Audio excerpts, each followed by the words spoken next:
এরপরে আরও 4টি অধ্যায় আছে, যে সামারি আমি আপনাদের একসাথে দেব, কারণ এই চ্যাপ্টারের বিষয়ে বেশ কিছুটা নলেজ আপনাদের আগে থেকেই রয়েছে।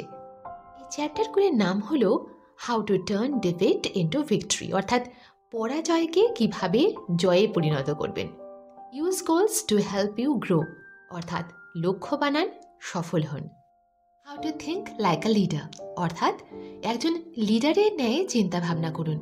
আসুন এই সকল চ্যাপ্টারকে একসাথে বোঝা যাক।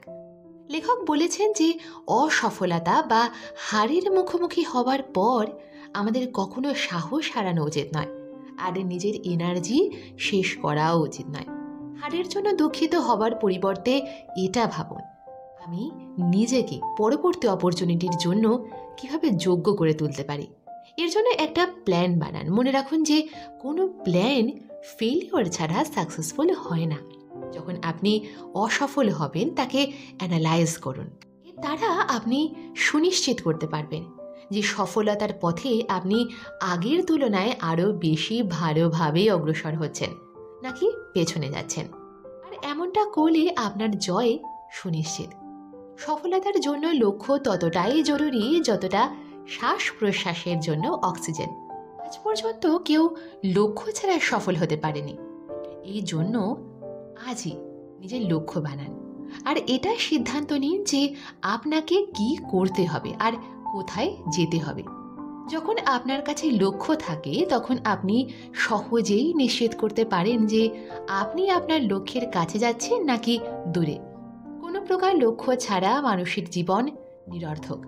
যদি আপনার বিশ্বাস থাকে যে আপনি আপনার লক্ষ্যকে পূরণ করতে পারবেন, তাহলে অপর মানুষেরাও আপনাকে বিশ্বাস করবে আর আপনি আপনার লক্ষ্য পূরণ করে নেবেন।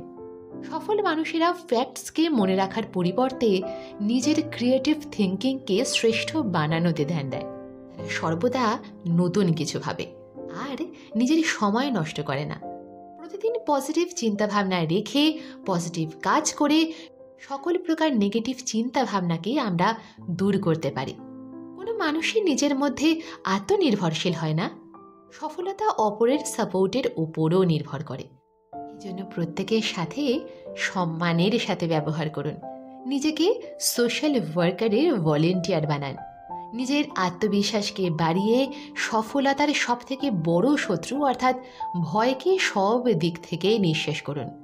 অসফল মানুষ বাহানা খুঁজতে তৎপর। তারা এটাই ভাবে যে সে কেন অসফল হয়ে গেল, যেখানে সফল মানুষেরা নতুন পদ্ধতি খোঁজার জন্য উৎসুক থাকে। শেষ হলো দ্য ম্যাজিক অফ থিঙ্কিং বিগের বুক সামারি। এই বুক সামারি আপনার কেমন লাগলো জিজ্ঞাসা করব না, আমি তো শুধু এটাই চাই যে যেই কথা যেই পয়েন্ট আপনার সব থেকে ভালো লাগলো, যা শুনে আপনার মনে হলো যে সেটা শুধুমাত্র আপনার জন্যই লেখা হয়েছে, সেই পয়েন্টের উল্লেখ করুন লার্নিং রূপে, বেস্ট টেকওয়ে রূপে কমেন্ট সেকশনে। আমার পড়ে ভালো লাগবে। খুব তাড়াতাড়ি নতুন কোনো বুক সামারি নিয়ে আপনাদের সামনে হাজির হব। ততদিন নিজেদের খেয়াল রাখুন আর শুনতে থাকুন বুক সামারি ও লার্নিংকে নিজের প্র্যাকটিক্যাল লাইফে ইমপ্লিমেন্ট করতে থাকুন, কারণ নলেজের ওপর, লার্নিংয়ের ওপর সবার অধিকার। Keep rising, keep shining, keep smiling.